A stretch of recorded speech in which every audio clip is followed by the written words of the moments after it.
గాడిద గుడ్డు కంకర పీసు ఎలా వచ్చింది మీకు ఎవరికైనా తెలుసా? గాడిద గుడ్డురా, నీకేం తెలీదు, గాడిద గుడ్డేమి కాదా? ఇలా తెలుగులో గాడిద గుడ్డు అనే వాడకం అలవాటు అయింది మనకి.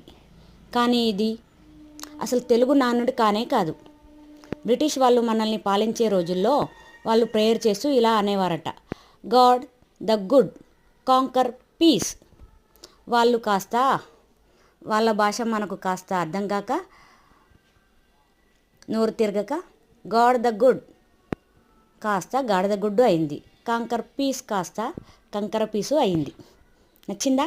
నచ్చితే ఒక లైక్ చేయండి. Thank you.